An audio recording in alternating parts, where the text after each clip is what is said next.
If you haven't played a Dragon Quest game yet, now is the time to get into Dragon Quest. Dragon Quest III HD 2D comes out November 14th, as well as Dragon Quest 1 and 2 HD 2D comes out in 2025. These are peak games, and it will bring the Erdrick trilogy to all modern platforms, as well as giving them a new coat of paint, as well as some extra stuff that's going to be added to these games. But before we start talking about Dragon Quest, don't forget to hit that like and subscribe button. I am trying to hit 1,000 subscribers, and I am so close to hitting that number, so I'll share the channel. It does help out a lot. So let's go ahead and start talking about some Dragon Quest.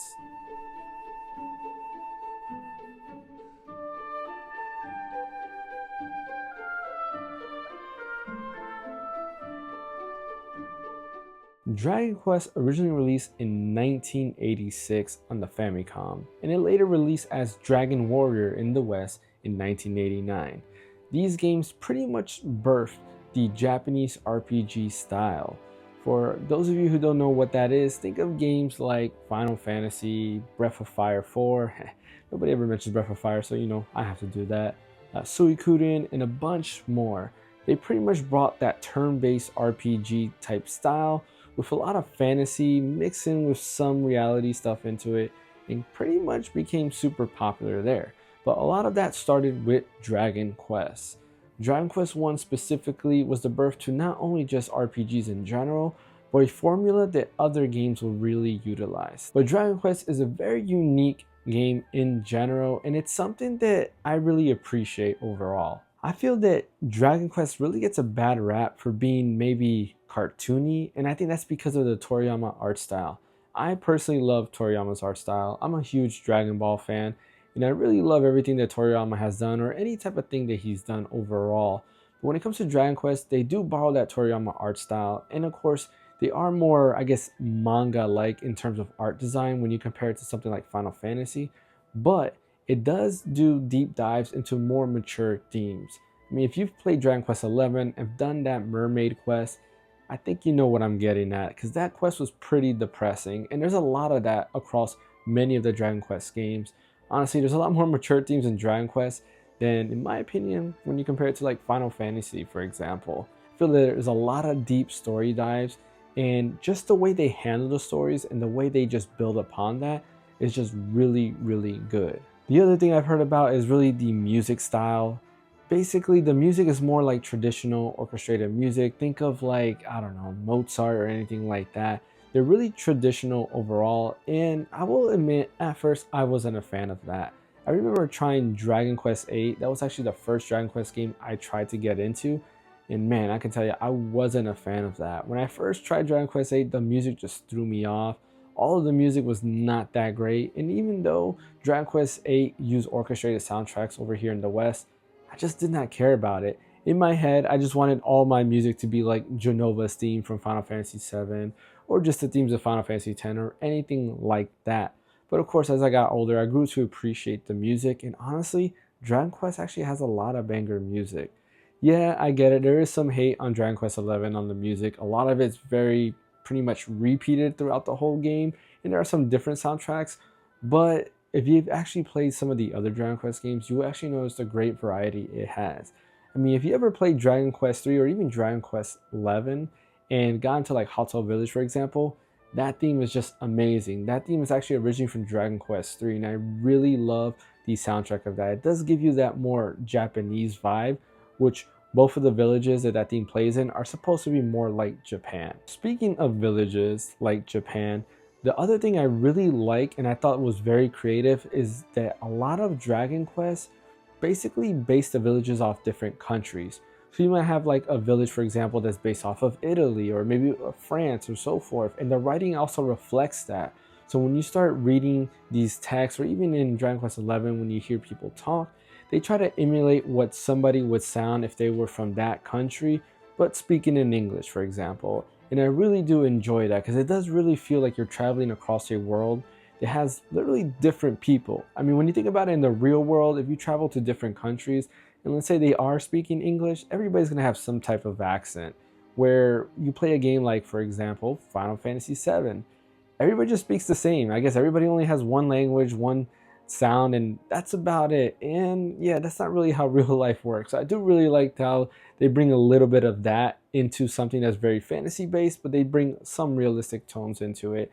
And it's very unique. A lot of games don't really do that. When you go to different areas, everybody just sounds alike, where Dragon Quest really does try to make them be different, whether it's through text or through voice acting. I really did enjoy that each town had a different tone, I guess you could say. One of the highlights of Dragon Quest, in my opinion, is just the turn-based combat. It's very traditional. It does get minor changes throughout the series, but one thing I really do like is how it just tries to keep that tradition in there. It pretty much knows what it is and what it's trying to get at, and yet it might add some systems such as abilities later on, and being able to go ahead and swap out your party members and stuff like that. But for the most part, the DNA of Dragon Quest is built in there, and you know what you're getting into. And that's something I really appreciate about the series. It never strays too far from its path or what its identity is. And I think that's very unique, especially nowadays where a lot of franchises are trying to experiment with different types of angles. For example, Final Fantasy, again, is really known for being very unique and changing out things. And while I do appreciate that to some extent, sometimes that's not always what I want. So you never played a Dragon Quest game. What game should you start with? Honestly, in my opinion, I think the game to start off with right now is Dragon Quest XI. Dragon Quest XI originally released on the PS4 and then later came out on Nintendo Switch and pretty much all other platforms as Dragon Quest XI-S. And honestly, that is the game that you should play right now. I don't think it's worth getting Dragon Quest 1, 2, and 3 right now on Nintendo Switch. Me personally, I don't like that smooth filter that they add. Dragon Quest 1, 2, 3 has like this weird like HD smooth filter. So the characters kind of look, I don't know, just like nasty, I guess, for lack of better words. Versus if you ever played the mobile versions of Dragon Quest 1, 2, and 3, they try to keep that pixel art for their characters, which in my opinion makes them look better. But Dragon Quest XI overall is a celebration of the Dragon Quest franchise. Again, it does borrow music from other Dragon Quest series, which is very nice. There's a lot of elements that are borrowed from other Dragon Quest games as well. And that's something I really do appreciate. Not only that, it does tie into Dragon Quest 1, 2, and 3. So I really think it's a great option to start off with before Dragon Quest 3 HD2D comes out. Like I mentioned earlier, you pretty much know what you're getting into when it comes to Dragon Quest 11. You are getting a nice turn-based RPG. Not only that, the game itself is actually pretty lengthy, but it never feels like it overstays its welcome. You kind of go through the game and there's a lot of different tasks going on, and there are some twists in there which I really do like. It is based, of course, like it has a very fantasy theme, so you might kind of predict certain things going on, like, okay, I get where this is going, but I think the way they handle it is actually done very, very well, and that for me makes it very enjoyable. Yeah, the story is not something like a Nomura story where it's a bunch of different random, like multiple timelines and different dimensions and stuff like that. It doesn't have any of that going on. Well, actually it kind of does now that I think about it. But anyways, overall, it does make a lot of sense, and it's something that is still very unique, and it has that DNA of Dragon Quest. Honestly, I feel like if you play Dragon Quest 11 and enjoy it, you can go back and play Dragon Quest 1 through 9 and enjoy that. I don't say 10 because 10 is an MMO, it's not available in the West. There are ways to play Dragon Quest 10 though over here. Maybe I'll have a link in the description or something like that that kind of gives you a guide on how to get Dragon Quest 10 working if you are a fan of that, or you just want to try out Dragon Quest 10. But other than that, it does pretty much, if you play Dragon Quest 11, you will really much enjoy Dragon Quest 1 through 9. And to be fair, Dragon Quest 1 is also very unique on its own, because since it is the one that started it all, it is different. The way Dragon Quest 1 is played is pretty much you have one playable character, which is the hero himself, and when you go into a battle, you're only battling one other monster. So it's turn-based combat, but it's one-on-one. And to some people, it might be like a turn-off for that. For me personally, I really enjoy Dragon Quest 1.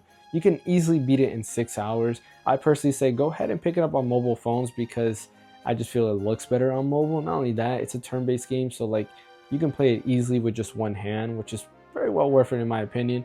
But Dragon Quest 1 is one of those games I feel that everybody should experience. It is something that's very unique on its own, and of course, all RPGs kind of built on top of that. So I highly recommend trying out Dragon Quest 1 at least, and that's another good start.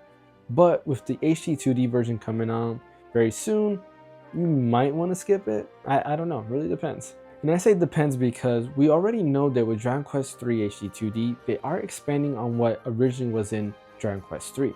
For example, we'll be getting new bosses as well as extra story content, and it looks like some of the mechanics that were originally in Dragon Quest III will be expanded on. They're really going to make it more modernized, so expect things from Dragon Quest XI to appear in Dragon Quest III. And that's something that's pretty awesome, and it's really got me thinking, what are they going to do with Dragon Quest 1? Because Dragon Quest 1 was very basic in nature, and I'm actually very excited to see what they do with Dragon Quest 1 and how they might change it, or if anything, amp it up and make it a lot better than what it is. But if I had to pick one Dragon Quest game that you should play, and probably the Dragon Quest game that I think is the best, I would definitely recommend Dragon Quest V. Dragon Quest V honestly is the game that got me into Dragon Quest as a whole. I wasn't a fan of Dragon Quest in the beginning. I mentioned earlier, wasn't a fan of Dragon Quest 8. I tried Dragon Quest 9 and I thought, yeah, it was okay, but never really finished it. It wasn't until 2019 where I started watching Sackchief's videos. If you don't know who Sackchief is, I will put a link in the description below, but definitely watch his videos. He does a lot of deep dives into all things related to Dragon Quest, such as the lore, what games you should play, what order they can be played in, or anything of that nature. He's the guy to go to. So I will put a link in the description below for his channel. But basically, I started watching his videos because I was actually excited to try Dragon Quest 11, but 11S wasn't out on Switch yet, so I was just waiting for that to come out.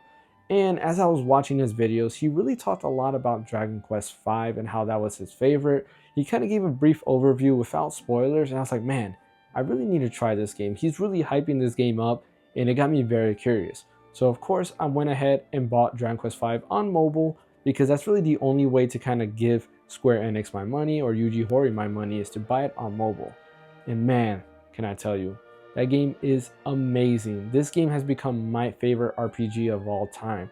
The elements in it are just amazing. The story is still very unique, and it has a tone that I don't feel has been done at all. It's kind of funny because it really reminds me of old school Disney movies such as The Black Cauldron.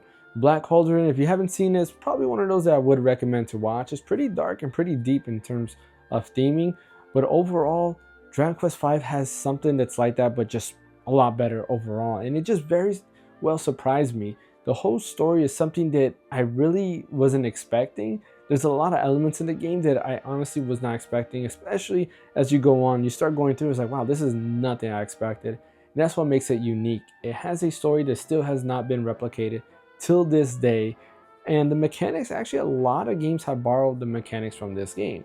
There's a lot of monster catching mechanics, for example, so you really are just the main character, and then you do get other humans later on, but really is you're the main character, and then you have a bunch of monsters that join your party. You can change the monsters in and out, have different monsters on your team. You can swap them out during battle, which is pretty cool. And then, like I said, eventually you get other human characters that join your party. But that was something that was very unique because you're not just relying on monsters, you're also having other human characters go in as well. And I really did enjoy that aspect. It was really fun trying to go ahead and capture different monsters. Now, the chance of you getting these monsters are very rare. It's one of those things that is really just random. You'll go into a battle of a monster, you'll beat them, and then next thing you know, they'll pop up and say they want to join your team. So it is really, really random, and some people get really good monsters. They farm these monsters while others don't. I got lucky by getting some pretty good monsters, and man, was it useful for that final boss. But overall, the gameplay and everything in it is just really, really good. I highly recommend getting it. Of course, the only way to really get it is on mobile if you want to give Square Enix and Yuji Horii your money.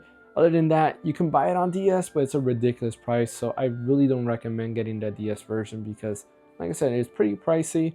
And yeah, for me personally, I would want to support Dragon Quest because this is a franchise I still want to see going and coming to the West. But if not, I mean, there is also Dragon Quest 8, which is very good. Later on, when I got that on 3DS, which I did get that in around, I want to say 2020, I was able to find it for a really good price. I bought that on 3DS, and man, can I tell you, it is an amazing game as well. The voice acting is very good.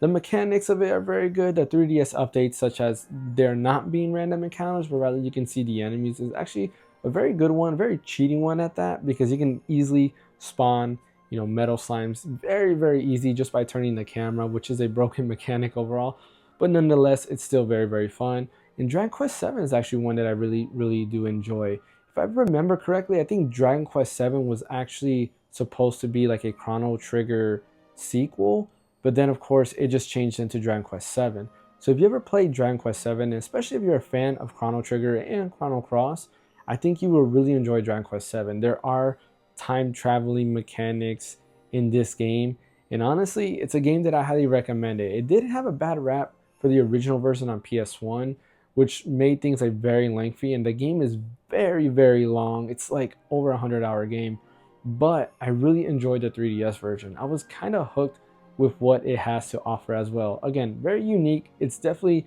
not like other Dragon Quest games in terms of story, but it's unique overall, and I really did enjoy this game. It does feel a lot like Chrono Trigger. I can't tell you that as I played this game, in my head I was like, wow, this feels a lot like Chrono Trigger. And it was kind of very interesting to find out that yes, it was originally penned as a Chrono Trigger sequel before it turned into Dragon Quest 7. But yes, now is the time to get into Dragon Quest. I highly recommend trying out the series. There's so many good games in this franchise, and a lot more people really need to play Dragon Quest.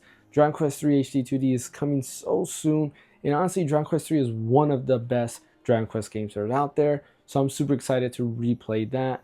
But there's so many more great games in that series, and honestly, outside of 5, it's really hard to choose like which one are the top tier, which are the lower tier, because a lot of them are very, very good. I mean, I guess in my opinion, I think Dragon Quest 2 is probably the worst of them all, but let me know in the comment section below what are your favorite Dragon Quest games and what games you think are the worst Dragon Quest games. Honestly, if I had to pick a top 5 real quick off the top of my head without writing this down, I would say it's going to be Dragon Quest 5, 8, 7, 3, and 9. No specific order outside of Dragon Quest 5 being number 1, but those will definitely be my top 5 picks to choose from. Thanks for watching. Don't forget to hit that like and subscribe button. Like I said, I'm trying to hit 1,000 subscribers, and I am so close to hitting that number. So definitely hit that subscribe button. It does help out a lot. As well as share the channel. That does help out a lot. We'll have some more videos done in the future of other things. I will be covering Dragon Quest 3 as well when it comes out. Kind of give a preview of that as well, the more we learn about information with Dragon Quest 3 in general. And of course, I have my handhelds that I will be reviewing as well and kind of giving my thoughts on that. My name is James. I'll catch you guys next time.